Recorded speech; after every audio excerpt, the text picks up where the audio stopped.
Good evening. I welcome everyone to the August 22nd regular board meeting. I thank you for joining us. We will open the meeting with the Pledge of Allegiance. Please join. I pledge allegiance to the flag of the United States of America and to the republic for which it stands, one nation, under God, indivisible, with liberty and justice for all. Thank you. Esta junta se llevará a cabo en inglés. Si alguien necesita servicios de interpretación, por favor indique su necesidad. Should anyone wish to participate in citizen comment, you may still sign up by completing a form at the entry of the room and turning it in with Kim. Our attendees attending virtually had an opportunity to complete the form online before the meeting. Do we have any requests to modify the agenda? Hearing none, we will move on to the consent agenda.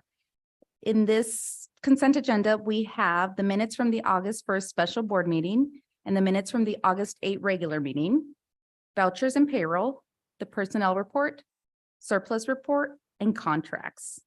Do I have a motion to approve the consent agenda? So moved. Thank you. Second. Thank you. We have a motion by Laura and a second by Catherine. Do we have any discussion? Hearing none, all in favor of adopting the consent agenda as presented, please say aye. Aye. All opposed? Motion carries. Okay. Next, we're moving on to citizen comments. Kim? Perfect. Hi, Dorothy. Yes, please.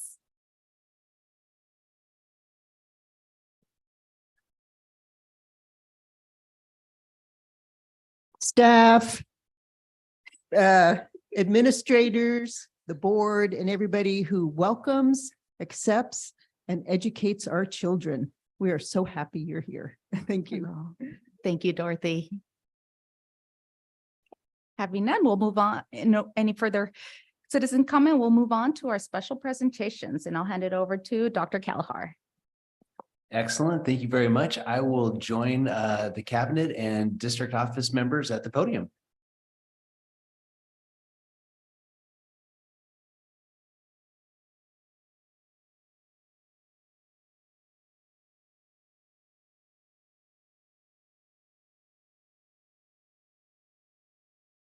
Okay. Well, check. Okay, we're on here. Excellent. I have my team with me as well. So we'll go ahead and get started. There will be a slide deck presentation that'll be starting here really quickly. Are we okay? All right. Oh, okay. Gotcha. All right, we're good. So this is our strategic plan update as we begin year 2 of the strategic plan. So I'm very excited about that. And I'm working on this 4-legged stool analogy, and I tried it out today a little bit, and so we'll see kind of how it works. But the first leg of the strategic plan stool, if you will, is our promise to the students, which is behind me strategically. Leg 2 are the priorities of the strategic plan, which are thriving environments, opportunities, and our partnerships. Leg 3 are the core values: equity, accountability, and high quality instruction. And then leg 4 are the big 6. And the big 6 are what we're going to be talking about today. And we'll jump in here just a second. All right, here we are. And so the big 6 of the strategic plan outline the student learning outcomes. And as we have here, they're not all flashy, but they are impactful and they're steeped in research. And these are the data points that we're going to share with you today. And as we move through our presentation tonight. So also in the presentation tonight, we'll talk about the successes through our staff and the impact that they're making on our students through the strategic plan. We will also showcase some of the areas of growth that we plan on addressing in the year 2 implementation, and then the overall student impact that we are hoping for through the big 6 outcomes. We'll also share with you some of the data that we have at the moment. A few of our metrics come a little bit later in the school year, and so we'll have a more complete picture mid to late October on all of the metrics that we have in front of you today. So that is our plan, and we're each going to take a a big six item or two, and we're going to kind of switch through the presentation. So experiencing high quality instruction will be Heidi Busk. Come on up. Hi. My name is Heidi Busk. I'm the Executive Director of Learning and Teaching, and I have the pleasure of talking about our Big Six outcome number one, experience high quality instruction. This outcome is all about students receiving and participating grade level or beyond standards, instruction, and assignments. And the outcome is about improving professional practice of the adults in our system, because in that way, we impact students through the effective practices of our adults. So let's see. So we'll talk a little bit about some success, some growth, and student impact. So a success, and we have many in our district in this area, but one success that we wanted to highlight today is the Castle Rock Early Learning Center. And this is a team of teachers and paraeducators there. They earned the LEAP preschool certification in spring of 2023. LEAP stands for Learning, I have to read this, Learning Experiences and Alternative Program for Preschoolers and Parents. The LEAP preschool model reflects both a behavioral and developmentally appropriate approach for teaching children with and without disabilities within an inclusive early childhood environment. In Wenatchee School District, preschool teacher Wendy Graves led the Castle Rock team through the comprehensive and rigorous 2-year certification process in just 1 year. The Castle Rock program received a record high score of 96% on LEAP quality program indicators, a tool used by the model to measure if a program has reached fidelity. A minimum of 90% is required, so that 96% score that they got was really high. It's one of the highest. This is a great accomplishment for Castle Rock, and it aligns with our Big Six outcome number one, starting with our very youngest learners. A grow in this area is continuing to build the skills and knowledge of our staff in professional learning communities. We invest a lot of time and support in professional learning communities, and we know that PLCs, that's short for professional learning communities, are the vehicle to providing more good teaching in more classrooms more of the time. Every team in our district engages in a continuous improvement cycle by answering the 4 PLC questions. What do we want students to know and be able to do? How will we know if they can do it? What will we do for students who haven't learned that yet? And what will we do to accelerate or extend the learning of some students who do know that? This year, PLC teams will continue to grow their skills and knowledge around high leverage instruction and essential teaching strategies for our diverse learners. There are several layers of support for this important work. Administrators, the learning and teaching team, and our new district trainers all support our professional learning communities in growing their skills and knowledge. Team leaders also have continued support this year with additional training on how to facilitate and lead their professional learning communities. A student impact, when all of this is happening and working well and students are experiencing high quality instruction, is students receive behaviorally and developmentally appropriate teaching practices. So how do we measure that? It's a hard one to measure. And there was a lot of time and effort put into deciding how to measure that. So measuring Big Six outcome number one, high quality education where students receive and participate in grade level and beyond standards, instruction, and assignments. Remember, it's about professional practice. It's about the adults in our system. So after the outcomes were finalized, the learning and teaching team was tasked with figuring out how to measure that, which meant that we needed to be out in classrooms to gather that information. So a learning walk tool was discussed, and how do we create a learning walk tool that captures that information?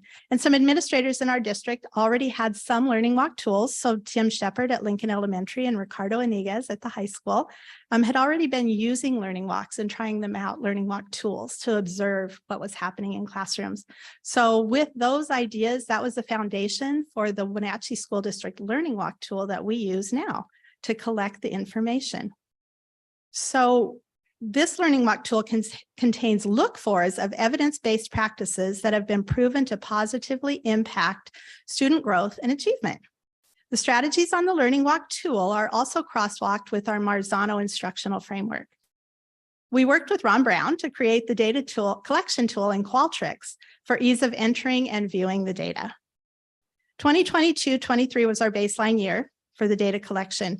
During the school year, the learning and teaching team visited classrooms in teams of 2 or 3 to collect evidence of students receiving and participating grade level and beyond standards instruction and assignments. We made it to about 170 to 175 classrooms this last year, and we spent about 10 minutes in each classroom to observe and gather data. While our WSC Learning Walk tool has many highly effective instructional practices that inform the professional growth and development of our teachers, the key indicators we use to measure outcome number 1, high quality instruction, are students receive and participate in grade level or beyond standards and instruction, rigorous tasks, assignments, or activities. 2, teachers use strategies to elicit 100% student engagement. And 3, teachers notice and adjust when students aren't engaged. So we're going to take a look at that data and what we found in year 1. So you can see from our data this last year, 77.3% of the classrooms when we visited, we saw 77 students receiving and participating in grade level or beyond standards instructions, rigorous tasks, assignments, or activities 77.3% of the time. Teachers use strategies intended to elicit 100% student engagement about 58.5% of the time, a little more than half. And teacher notices and adjusts when students aren't engaged about 64.9% of the time. So that's our baseline data. We have some strategies and things that we're already doing this year to increase those scores, and we're really excited about that. And I'm done with my part, so we are moving on to, forgot I have to click through this here. Who's this? Belonging Connected. That's you. Excellent. Excellent. Thanks, Heidi. Okay, we are moving on to Big 6 data item 2, belong and are connected about our students here. And let me click on to the next slide because you remember this wonderful smiling face because he was here when he was receiving this award. So this is Chris Rosales, Regional Classified Employee of the Year. And Chris exemplifies helping students belong and feel connected. I'll just share a couple of things that I was fortunate enough to experience when I worked with Chris. Chris authentically engages with students who have been unsuccessful in traditional programs to quite literally turn their lives around and begin working toward the hopeful goal of achieving their diploma. The model is fairly simple in scope, but not so easy to implement at consistently high levels like Chris does. He truly cares about his students, and he'll go to any lengths to help them find success. What I saw is Chris breaking down barriers right in front of the student. He builds students up and fills their proverbial bucket each and every day and gives them reason to come back the next day. He ultimately gives them the confidence needed to try, stepping out of their comfort zones, even if they may fail at something. And so Chris is just a great example of exemplifying how students feel like they belong and connect. And we know that when students know that they belong and they have healthy relationships with their staff and peers, they're more likely to succeed in the classroom.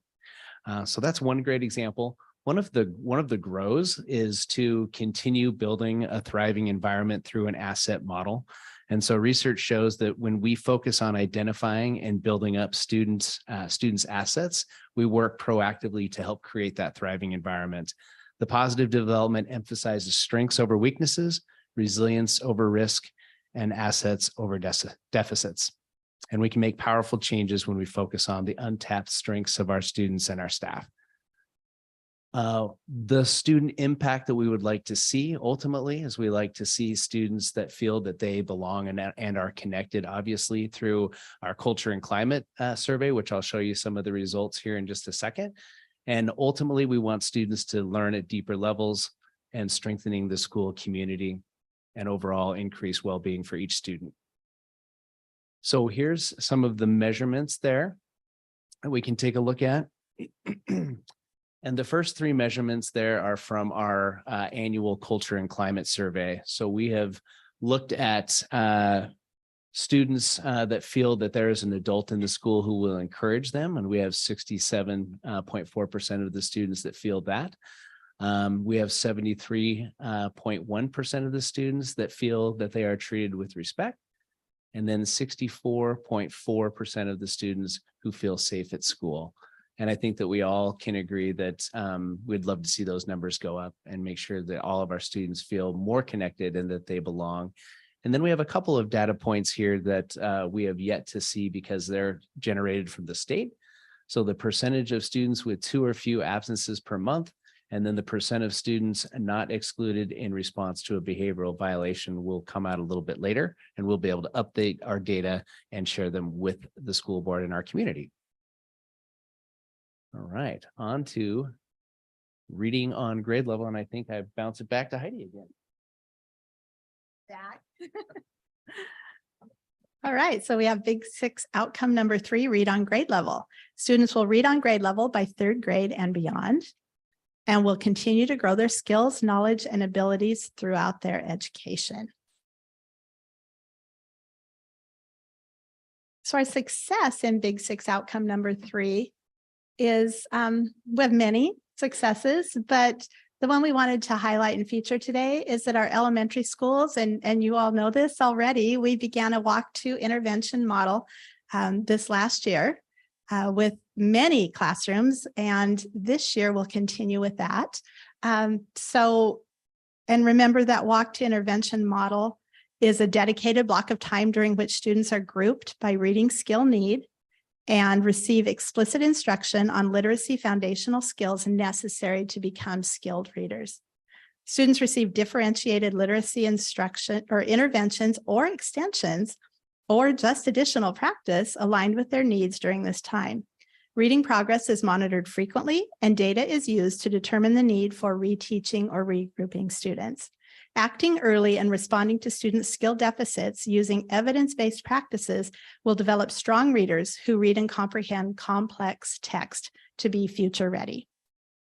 A grow in this area is to expand our K-5 model of walk-to intervention so that no matter which school students attend, which grade level, which teacher, each student will have that same access to intervention and extension services based on their need. So we are seeing what students need, filling any holes that we see, and continuing to move them forward so that they have access to grade level and beyond standards and instruction. A student impact for this is our students receive skill-based real-time support on extension on a daily basis without missing grade level instruction. So our data for this, we have 1 data point we have already and 2 that will be coming, one in October and one in the spring of 2024. So you can see that 48.7% of students scored at mid or on grade level or above on the spring iReady assessment in reading overall. So we have some work to do there. We're filling those holes to help them be able to access that complex text. And the data that will be coming in October is from the state, from our ELA Smarter Balanced Assessment. And then in next spring, the percent of 9th grade students scoring proficient or above on a spring reading locally delivered Smarter Balanced Aligned Assessment. Passing it on to Mike. Thank you. Good evening, Mike Lane, Executive Director of Schools. I'm here to talk about Big 6 item number 4, which is ready for algebra. This one is really about moving algebra away from being a gatekeeper and having it become a gateway to hopeful futures for our students. A success that we had this year was a structural change that was made during the 2022-2023 school year. Wenatchee High School's math department adjusted their sequencing of math courses to remove barriers for students, avoid reteaching material, which created a bridge to algebra and beyond. Before the change, an algebra class combined both linear and quadratic algebra. As the math team was digging into their priority standards as part of our district-wide focus on PLCs, the team noted that the linear algebra standards were closely aligned with geometry, while the quadratic standards were very much aligned with Algebra 2. So what they did is they broke up the algebra class into 2 semester-long courses and then changed the sequence so that students now take linear algebra and then geometry and then quadratic algebra. And after completing these courses, students are better prepared for that 3rd year of math, which would be Algebra 2 or an equivalent. This change also allows students to get through pre-calc, even if they enter as a freshman in a benchmark algebra course, which that was previously not the case. An area of growth for us is for us to continue to grow the skills, knowledge of our PK through 8 teachers in math. That should actually say PK through 12 teachers probably. Through training on our math identity standards. You'll recall last year hearing quite a bit about our math instructional identity. Last year, the focus of that was really around purposeful questioning and procedural fluency. This year, one of the main focus areas is on student discourse, and I had the pleasure of being at Foothills Middle School this afternoon when our district trainers did a 90-minute session with all Foothills staff members, really designed around student discourse, emphasizing the fact that student talk in the classroom is absolutely essential for our ML learners, and it's also highly effective for all learners. And so it was great to see that work already happening on day 1 that our staff is back. Now, the student impact of this item is really a PK through 12 focus on and responsibility for empowering our students to succeed as mathematicians. Next slide. Math is an area of need in our district, as it is in most districts. The data point that we're able to share tonight is that just under 40% of our students were on grade level and beyond on the spring iReady. And while we are proud of the work that our math teachers do with our students every day, we know that we have plenty of room for growth in that area. The SBA data is still being finalized, but what I believe about that is that we will get some optimistic results, but the results will also underscore the urgent need for improvement in math. One bright spot that I just really like to point out is using some of that preliminary SBA data that's not public, so we're not showing it quite yet. We have 2 of our elementary schools who last year piloted a program where they provided additional daily time for math intervention. That's targeted instruction based on their skills and their needs. And as reviewing the preliminary data, we're seeing some growth for our ML learners that we're not seeing at our other sites. So we're super excited about that.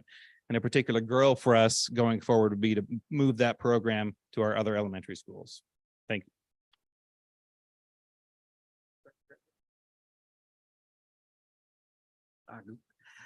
Good evening.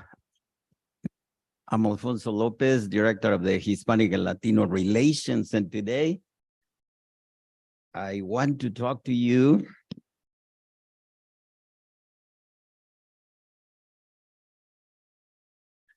about migrant students that are on track for graduation. First, I want to mention that I already mentioned what I was hired for, but this last year, I spent quite a bit of time working with the migrant program. And I want to announce that this year, Mrs. Nancy Ortiz, former teacher from Lewis and Clark, has been hired to be the migrant coordinator. So some of these tasks that I had to do now are going to be done by Mrs. Nancy Ortiz. With that being said, I want to mention that we are having successes with our migrant students. Being my first year dealing and working with migrant students, it was a great opportunity for me to see some of the successes and areas where we need to grow and the students' impact. For example, some success that we are experiencing is that in our high school, we have 2 outstanding teachers, which is Lorena Pulido and David Vasquez. Both are migrant graduation specialists.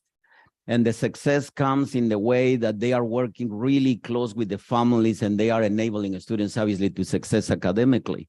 And that sense of belonging to our school community is great because obviously they are also former migrant students and now teachers.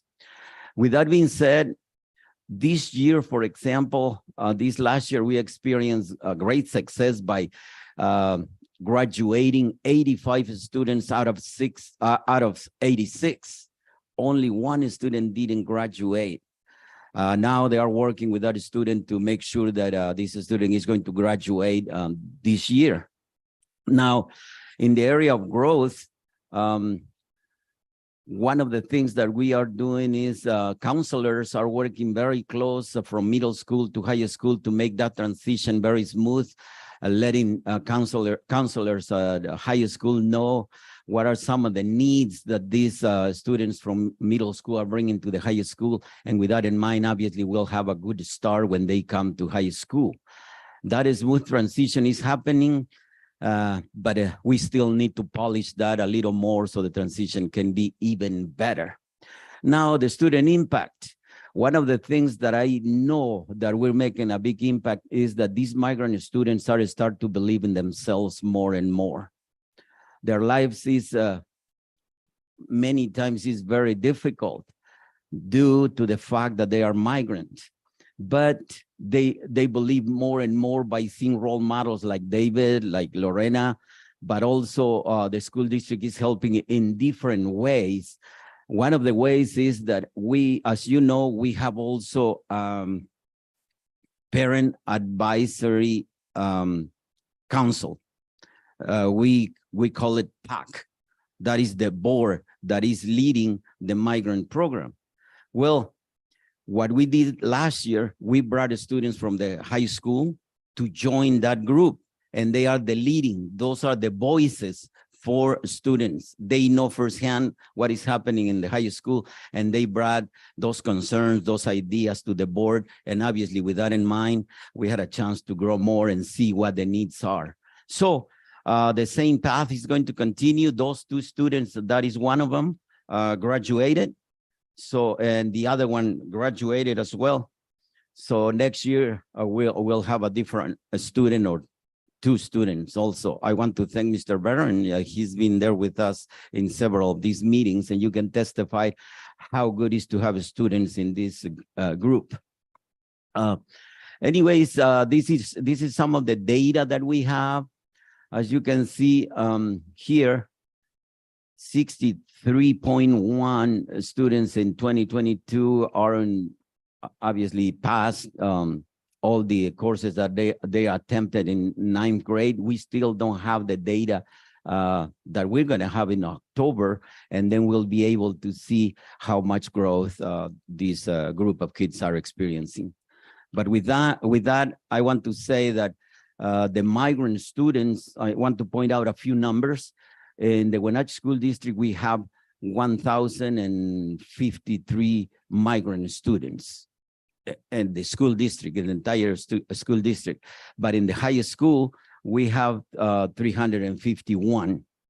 And again, the other part is that out of 86 that could graduated last year, 85 did, which I think is great. I think we are experiencing success. So thank you very much.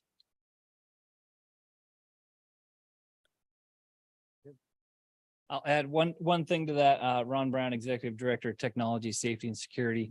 I'll add one thing to that just as far as our measure goes.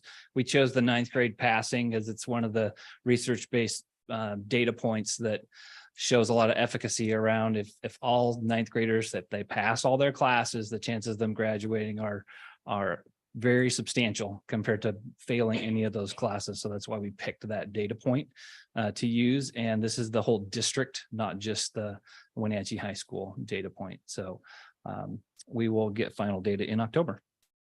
So I'm taking Big Six, number 6, which is involved in real world relevant learning, which is right at the end of our promise statement to get our kids ready for their future, not our past. And couple of the successes, one of them up here and another one that's not that I'll mention. We want our kids engaged, our students engaged in a continuum of pathways and learning experiences that get them that on their career pathway, whether that's secondary or post-secondary training or right into the job market after high school. So a really key success is our CTE programs, and that's career technical education. I don't do this work personally. It's people like Jake Buholtz and Pete Jelsing who are our CTE directors in the district and those staff members. But it goes beyond CTE also into our other courses where we're trying to prepare kids in financial literacy and other things to get them ready for their future. Dan Elwood has been working with our CTE department for a long time and developing a work site learning program, expanding that dramatically over the last couple of years. You'll see the student down at a local restaurant working and getting internship hours, accessing those skills and tools that are needed on the job while earning credit for their time. Another success in our district is our own apprenticeship program, one of the only youth apprenticeships in the state. We currently have 3 youth apprentices in our technology department who are fully employed by us and earn journeyman technician hours while they're going to school, while they're going to college. So we're very keen on getting kids into the right pathways so that they can be work ready or training ready beyond high school. Grow in this area, continue to build the network with our partners in the community, have more opportunities for internships, job shadows, whatever that might look like, having people come in and be speakers in the classroom, et cetera. And we've hired a couple of, the CTE department added a high school CTE coordinator to help with that process and even build out more our opportunities for students, especially at the high school level, but starting all the way down into 7th grade in those programs to think about what careers they might be interested in pursuing in their future. And just like we've talked about with all the big 6, it's really about students' voice, choice, belonging, and connected into our system.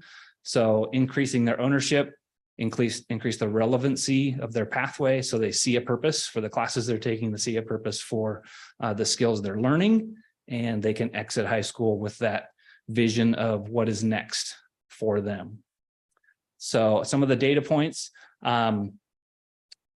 go all the way down into the elementary. So some of the real world experiences we consider as a data point are our science field experiences, which you're all familiar with at our K-6 level. Likewise, the students who are enrolled in CTE courses, we've been expanding that over the last few years to make sure all of our students have the opportunity and equitable access into those career pathway courses to get them on the right pathway. And then CTE's field experiences in 7th and 8th grade. So really good data points there that we want to continue to keep at that level because we're already hitting a lot of students. And then some work-ons and some growth areas in our 9 to 12 students participating in job shadows, internships, apprenticeships, worksite learning activities. That is 26% of our kids do that. That's actually a pretty high number when you consider, 2,000 students in that grade level. That's 1,000 students opportunity, getting into those opportunities. That's not necessarily 1,000 internships. That could be 4,000 internships. That's 1,000 unique students experiencing those particular items. So we want to continue to grow that. And then actual industry certifications.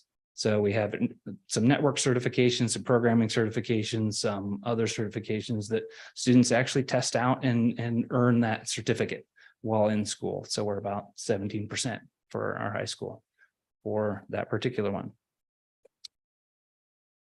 Okay. I think that is all of our big 6. I'll hand it back to Dr. Kalhar. Excellent. Thank you. Thank you. Thanks everyone for your help with the presentation for tonight. And we would open ourselves up to some questions, comments, or concerns that the board might have, or some celebrations along the way. And having everyone still up here in case they can help with the questions if necessary. So, yeah. I'll jump in. Thanks, Julie. I have a question because it relates to the last slide. So you mentioned that there's 26% enrolled in CTE or doing the internship portions of CTE. I don't know if it helps to go back to the slide. Right. Anyway, it just sounded, for it being a successful percentage, it seems that is there a different way we can track the data or compare it against different data so that looks like a more successful measure instead of taking it from maybe all students, which I'm understanding that we've maybe pulled it from, because 26% of all students does not appear successful. But when we're saying 26, maybe that's 86% of 100 students that applied for it or that were potentially qualified for it. Is there another measurement we can use? Not that I'm trying to torture data to make it look really good, but that is a successful measure as I'm hearing, but it doesn't look successful when you're comparing it against all 7,000 students. And then my other question in terms of measuring data, going back to we measured at the 9th grade, the success rate of classes at 9th grade. Are we going to be also grabbing cohort data as they move up 10th, 11th, 12th to see who is progressing, or to see if those, because I assume we want to get to a point where 100% of the kids in every grade are passing all of their courses. So if we're starting at 61% of 9th graders in the district, are we going to look for maybe that gets to 75% in 10th grade for the same cohort, but then also measuring 9th grade as a threshold as well? Is that?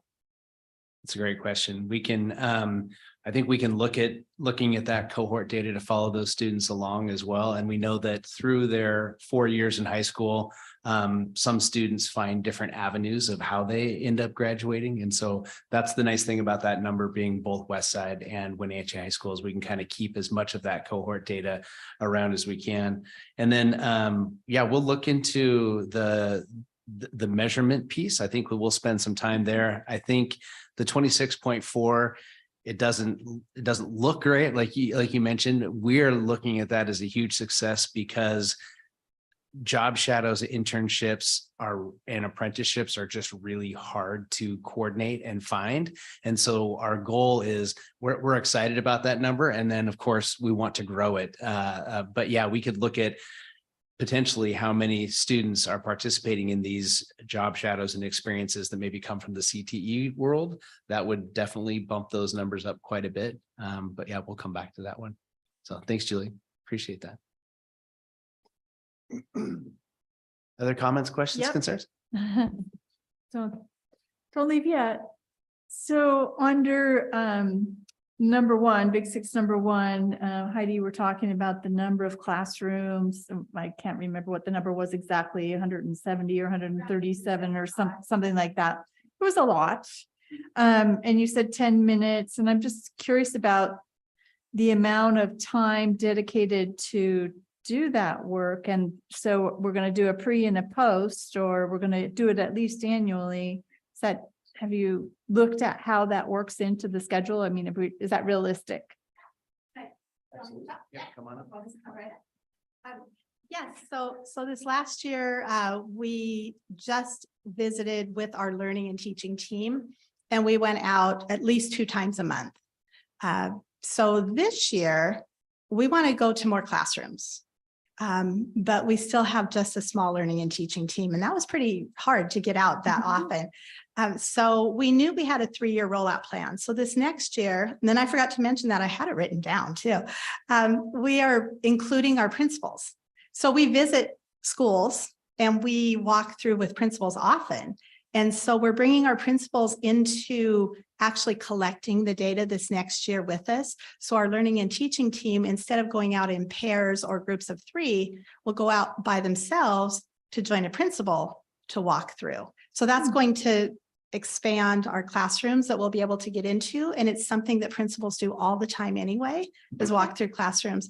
They walked through with us last year, but they didn't collect the data with us last year. They just were walking and learning, and they didn't need to go with us, but most often they chose to. But this year they know that this is going to be expanding, and we're going to bring them in to get to more classrooms. Thank you. Yeah, thanks for Appreciate that. asking. Yeah. So on to number 2 gets a pass. Number 3, regarding 3rd grade, reading by 3rd grade, reading on grade level by 3rd grade.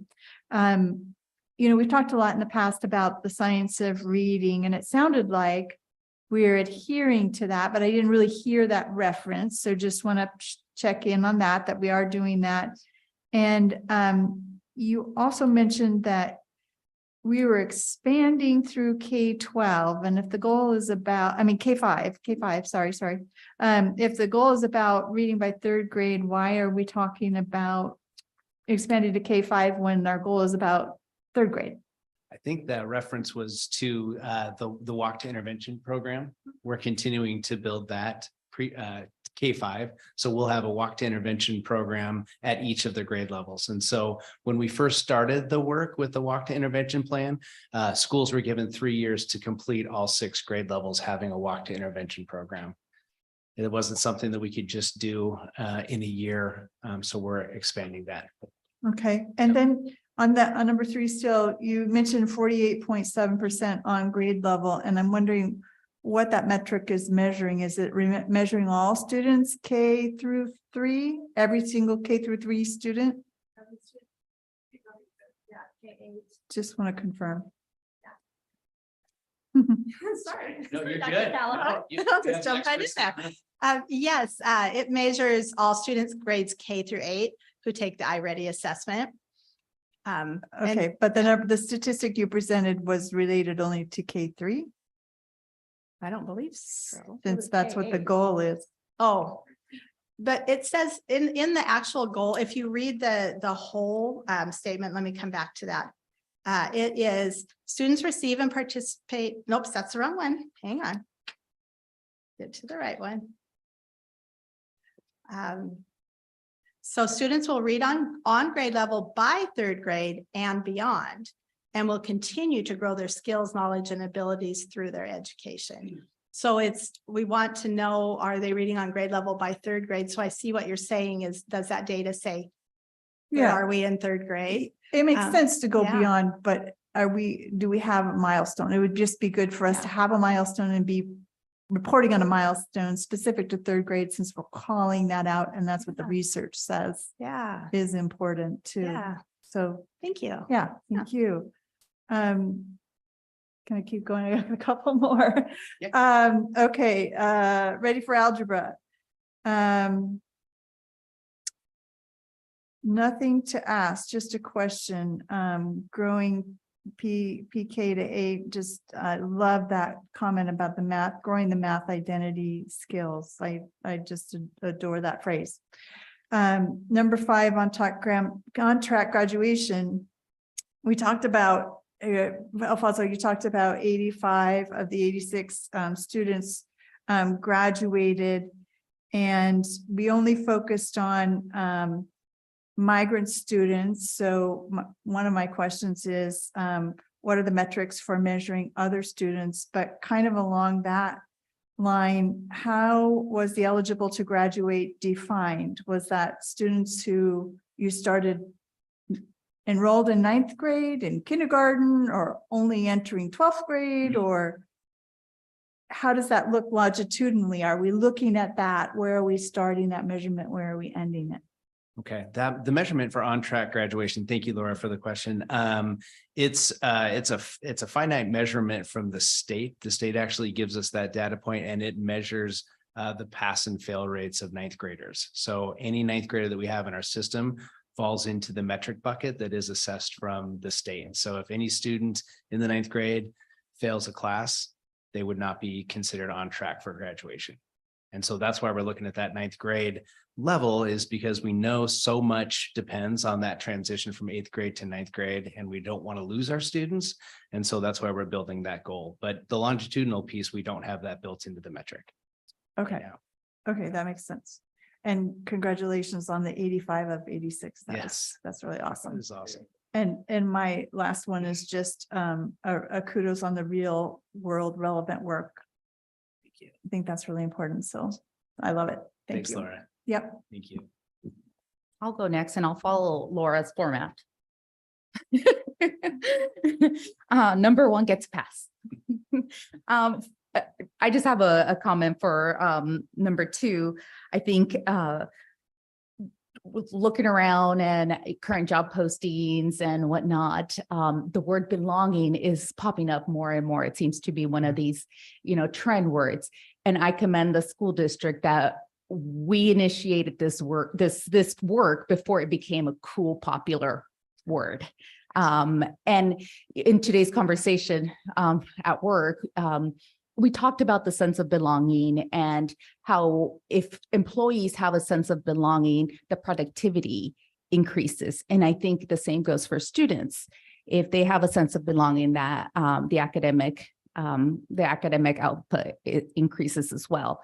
So thank you for being ahead of the curve on that. That goes to us too. In regards to 4 and 5, I guess I have a little bit more, I guess, comments in regards to, or questions. Why are we not using 2021, 22 data? And then to add to that, because I know we do have, I know SBA was a little bit wonky, but we do have iReady data. So I think for me, there would be more value to see, okay, this is where we are year 1, this is where we are year 2. And then when we revisit it, this is year 3 for this upcoming academic year. And in regards to that data, again, I think it's valuable to see the breakdown of that data because ideally we want to see obviously growth, but are all areas in our student population growing at the same rate? Because if not, then what are we doing? So I think it's valuable to have the breakdown of the data, and then why are we not using that 2021 data? For number 5, on track to graduate, good work. This is really 98.9% graduation rate. I did the math. But so I know that these positions that support this program are federal funded. Is there a way to mimic the successes, this program and its successes to our highest need students?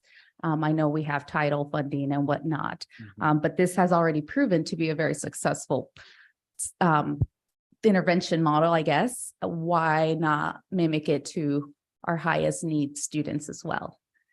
And number 6 gets a pass. Excellent. Excellent. Thank you very much. Great questions for us to consider, Maria. Appreciate that. Mostly, I'm going to say something in my board communication at the end, but there are a couple of things. I am a believer in dynamic optimization, not static, and it's the structure and dynamics that really make a difference in the long term. And so I look at this as the baseline. That's what you've got it. I'm not sure how comparable it is to previous data. So yes, we need to keep it up. We need to keep the methodology the same way. But I am just pleased with the structure. And I do want to say a comment, just speculating on what Maria just said. It appears to me, and I may be wrong, that very often the migrant statistics are actually superior in achievement to other disadvantaged groups. So there may be something in the structural support for that program that we can mimic elsewhere. I may be wrong, but it sometimes seems to me that that is the case. Otherwise, I'm going to say some more at the end. Excellent. Thanks, Martin. And I'll save all of mine for the board communication time. Okay. Excellent. Wonderful. Thank you so much for your time. Thank you, cabinet and district office members. Thank you. Oh, yeah. There you go. Yeah, that's right.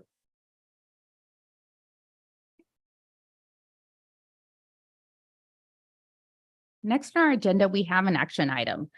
We have resolution number 0423, which is the adoption of the 23-24 budget. I'll give Dr. Kelleher a little bit of time to settle back in.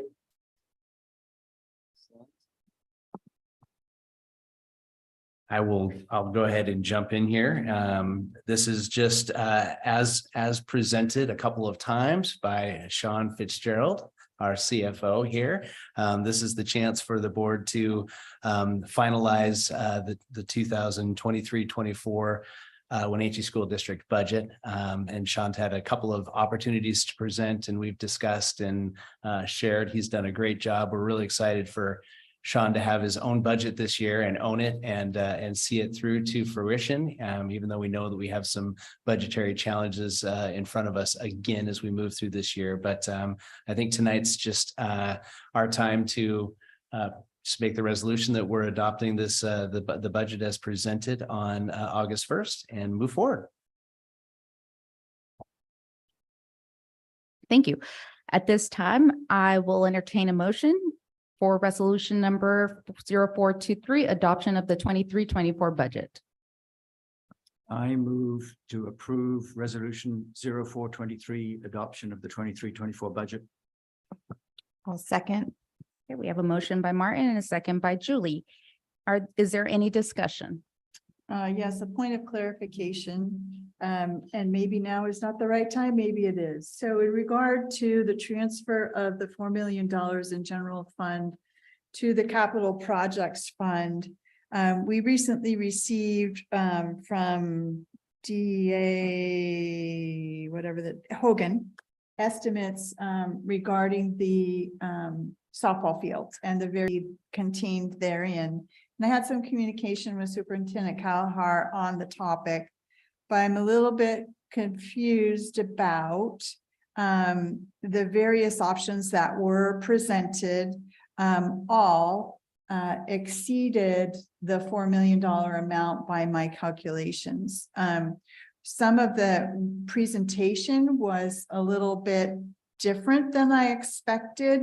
And the final numbers presented in bold all neglected, I guess, to include contingencies in the total, which in my mind underestimates the total project costs. So There was a regular engineering contingency in the numbers. there was, but it wasn't added in the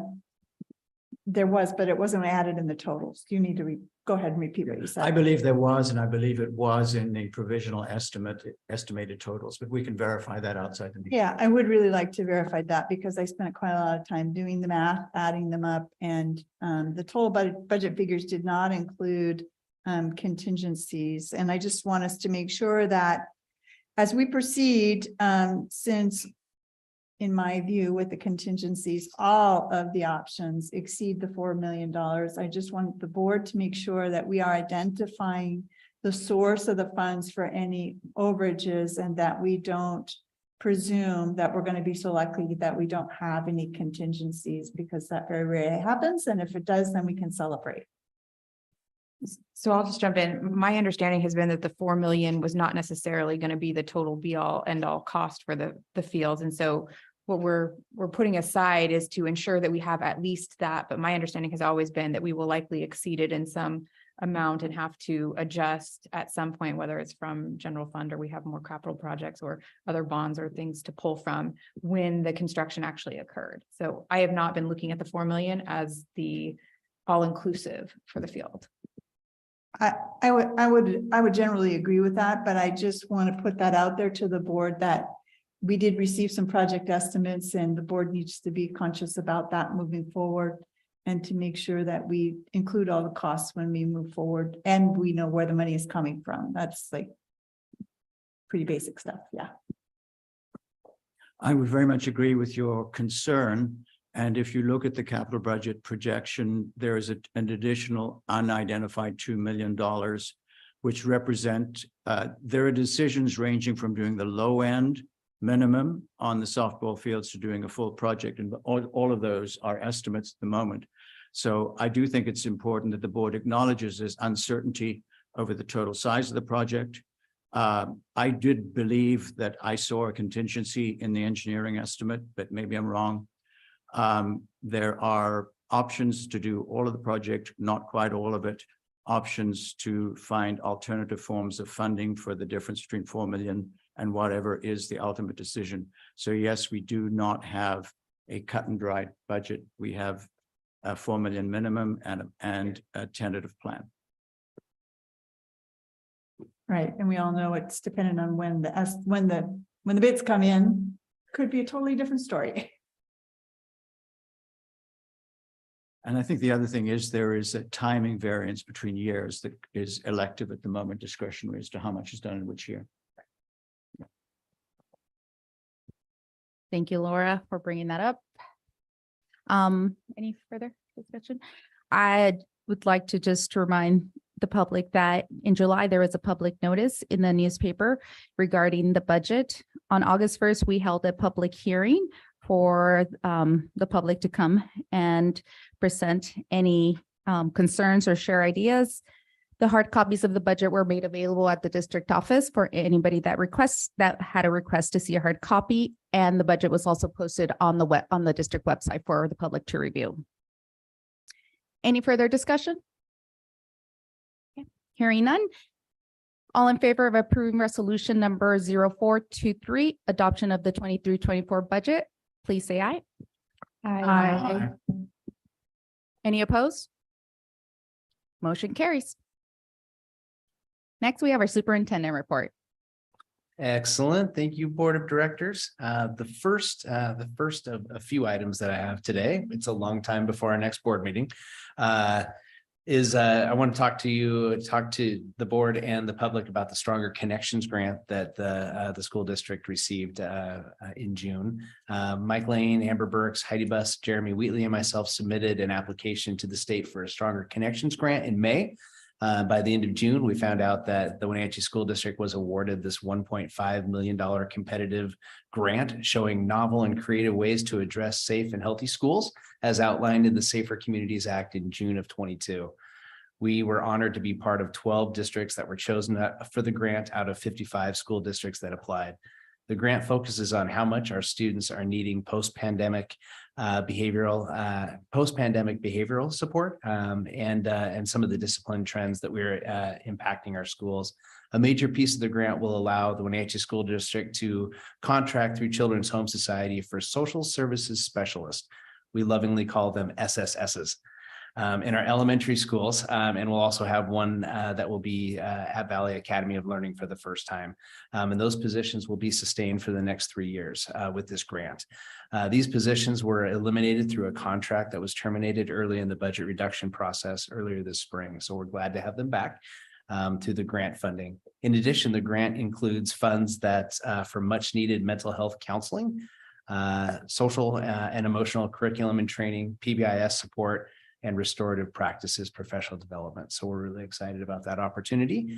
Also sharing that I was invited to a focus group last week, a conversation that was hosted by Representative Kim Schreier at City Hall. The focus of the conversation, unfortunately, was fentanyl and the impacts of the drug and the addiction it creates in the greater Wenatchee Valley.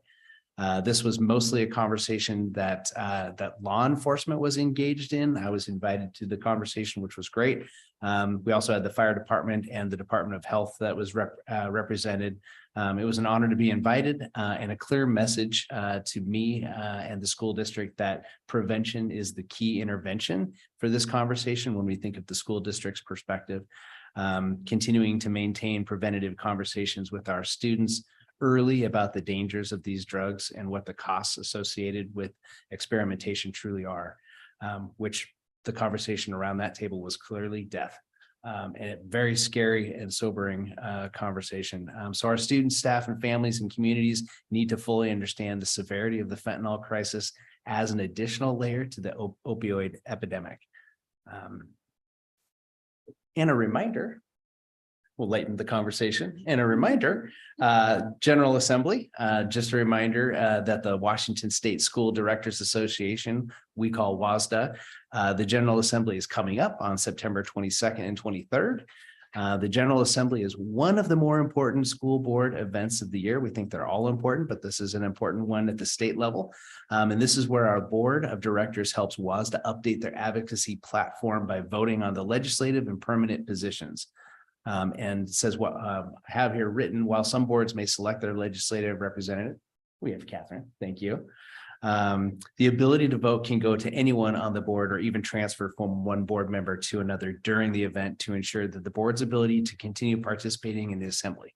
So while the entire board may participate, only one board member may cast the vote on any given proposal. So just a reminder that that's coming up.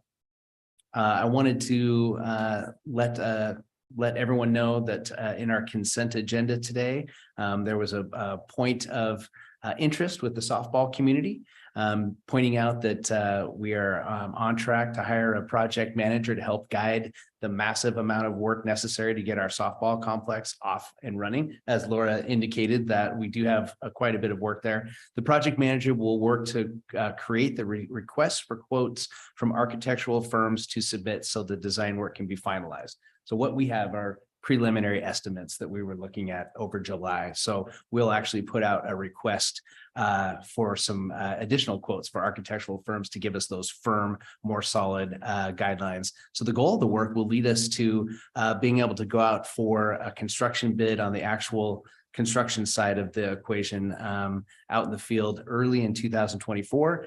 And have the work begin once the snow melts. Our ultimate timeline will be to get our girls softball team. We'll have the new home field with all the amenities they deserve in the spring of 2025. So we're excited about that. And also in other ball sports news, our baseball field at Rec Park unfortunately did not pass a turf compression test.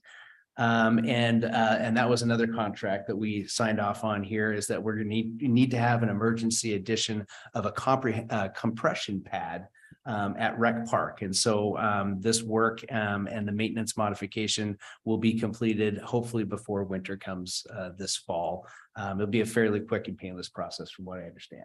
So I've been learning about turf, which is great. I didn't know much, so I'm expanding my horizons. Today was opening day. So we kicked off with all of our staff all together in one place. The first time that we had been all together in the auditorium at the high school since 2019. So it was a great chance to set the course for the year and celebrate openings in our buildings. Had a chance to address the entire staff and share celebrations on the strategic plan, much of the same that you heard tonight. We also hosted a community fair for the first time in a long time. It was great to have everybody there and welcome local businesses, community organizations, and the benefits providers to the events as well. Huge shout out to GISA, who was our presenting sponsor for the opening day. Through their generous financial support, we had coffee, breakfast, swag bags, and they also presented a check. Not the real check, but it was a big check. It was a nice check. It was $7,000, which comes from our debit card affinity program, and that will go back to the ASB programs at Westside and Wenatchee High School. So I'm super excited about that. I'm almost done. We're moving and grooving. Thank you. Our Spanish radio program has a new station and new time. Our Spanish radio program, Hablando de Educación, has a new radio home at La Z 92.3 and 92.9 FM. And Alfonso can tell you more if you want to know more, but I'll share a little bit here. The show will run from 2 to 3 p.m. on Wednesdays, and Alfonso Lopez will be returning to host yet another year. So thank you for that. The hour-long program focuses on sharing important district information, supporting our Big Six #3 reading on grade level. Alfonso reads a story on air and allows callers to call in and win those books for their children. Leveraging that radio as part of our communications mix to reach our Spanish-speaking families has long been part of the Wenatchee School District's communication plan.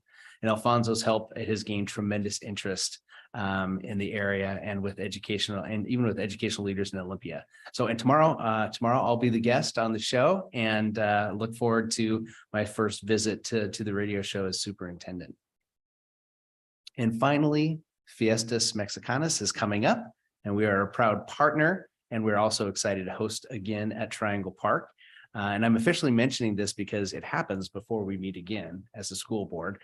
And I just wanted to formally invite the board and let you all know that Alfonso and I will have a chance to welcome our community on Saturday evening. And Fiestas Mexicanas will be Friday, September 8th and Saturday, September 9th. Also in new news, we will have a home football game for our Panthers on September 8th as well. And Eastmont will be having one of their home games at the Apple Bowl on the 9th. So it'll be a very busy Triangle Park during that time. The whole community will be out. And anyway, thank you for that extra long superintendent report. Appreciate the time. Quick question in regards to the softball field we have an anticipated date of 2025. I know there was talks about the practice field. Will that be ready to go for the spring?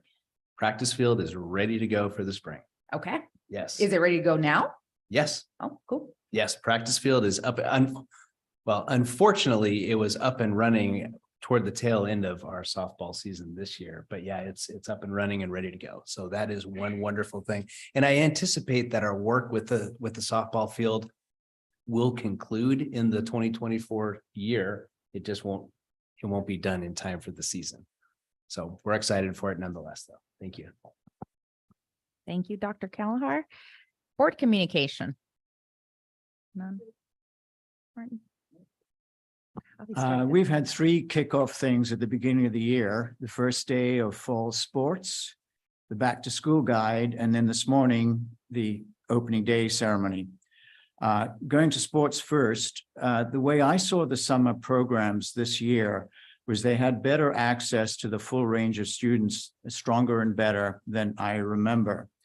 There's a scientist called Robert Putnam who's very eminent, practical and pragmatic, and he identified extracurricular activities as the least equitable part of our school system. And I think he's right. By law now in Washington State, we have the student fee reduction program for all extracurricular activities. But seeing the effort of being creative in other ways means, I think, if we're looking about sports prowess, that we will be recruiting very well by going to everybody. So I'm pleased to see that. That's on the sports side. I also thought this year's back to school guide reached new heights in the quality of its information. And on the same theme of making sure that opportunities and talents are identified and not lost, which is what we're about in the school district, I was glad to see the emphasis on outreach in the highly capable programs section. And then on to this morning, there's more than I realized this morning with what we saw today. The enthusiasm was special. This is a theme that's dear to me. Working together is the way to do things better, to achieve high standards, and to make growth possible. It is a long road. And when we look at this baseline statistics, we can see that. But it's doable step by determined step. So I want to recognize that. And then from bottom to top, I congratulate and thank our employees for this encouraging start to the year.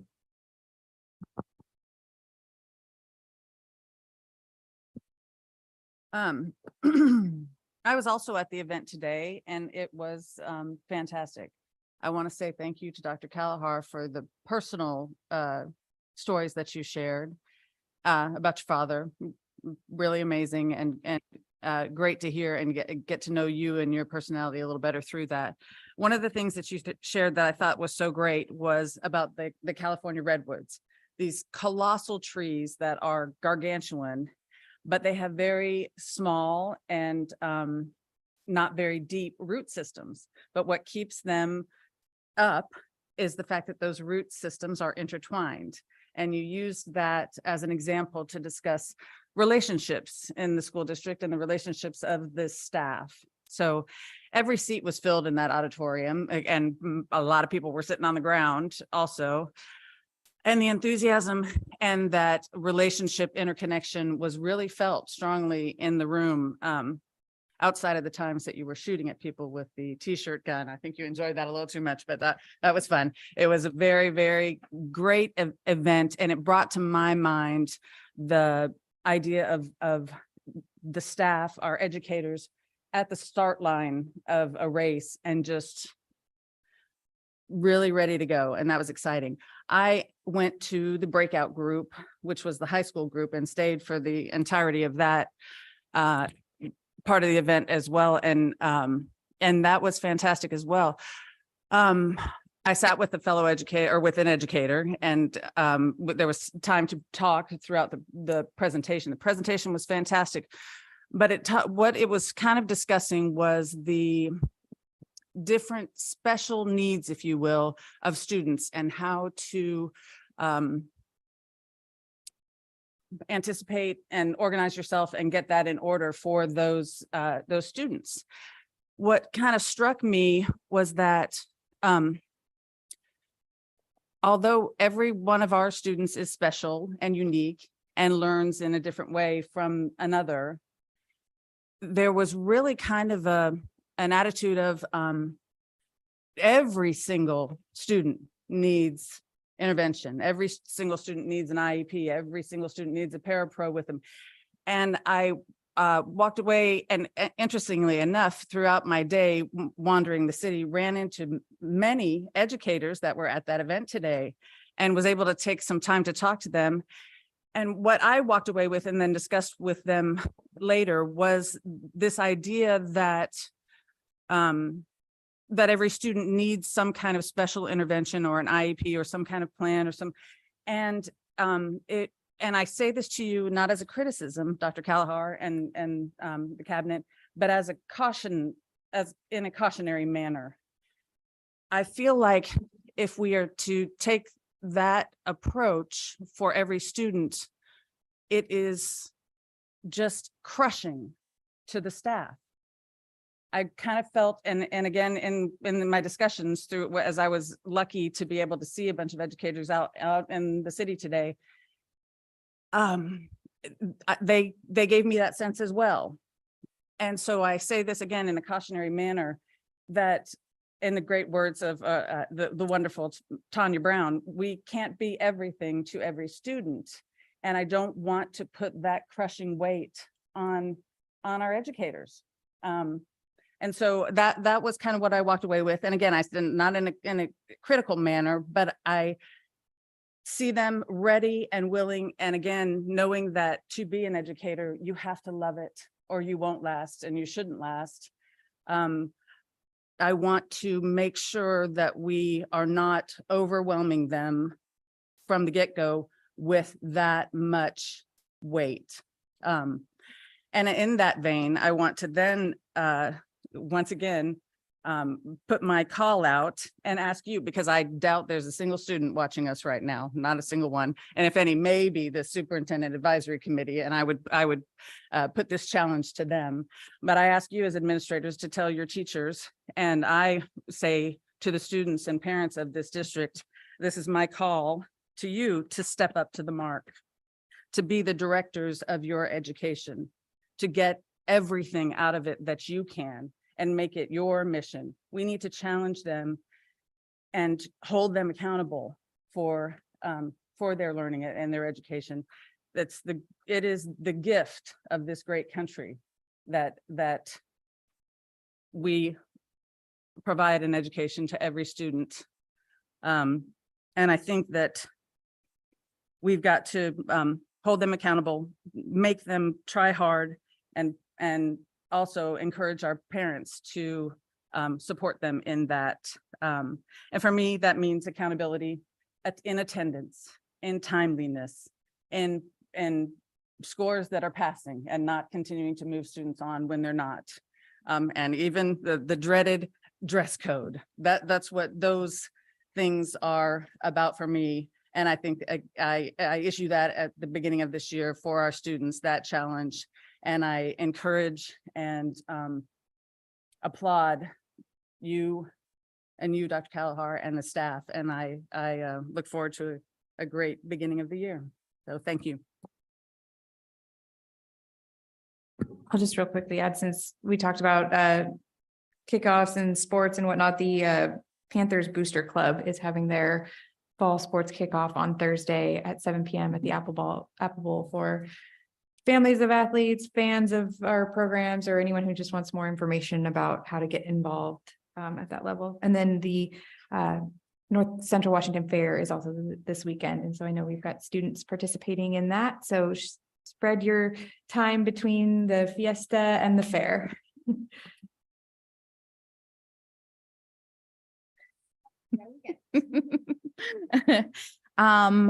So I too was in attendance at the opening welcome back day. And I echo everything that has already been said, but I want to send a big shout out to our nutrition services staff. They were working to get that food and coffee out. And part of me said, oh man, they don't get to, mingle with the rest of the people that were there today. So thank you for stepping up and feeding all of us. I had the opportunity to meet with the Orchard staff from a parent perspective, but it kind of, I forgot to, I was going to mention this, but I forgot to mention it in the Big Six presentation. And I wanted to learn more about their math approach and how, because I know they do things a little bit different. But I left that meeting feeling really good about the program that they have there. But it reminded me of what Martin has said in the past. You know, we need to, which is resonated with what they say.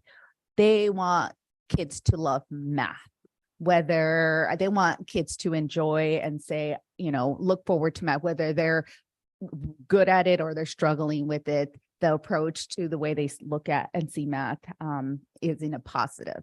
So kudos to Orchard staff and the other two middle schools. I'm sure they're doing just as great work. And then I want to echo what Dorothy said. Thank you to all of our certificated classified students, certificated and classified staff that will be welcoming students next week. Tuesday is the big day.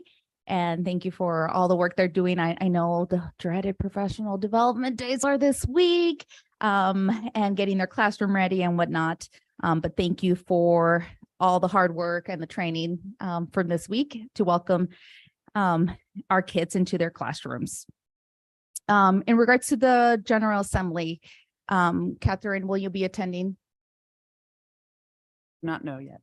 Okay, so if we can, let's see, this is before our next one. So we can have at least somebody in attendance. If you can't attend, if you can let Kim know so that we can have at least a voting representative there. That's it for me. Any further communication? Okay, if there is no further communication, this meeting is adjourned.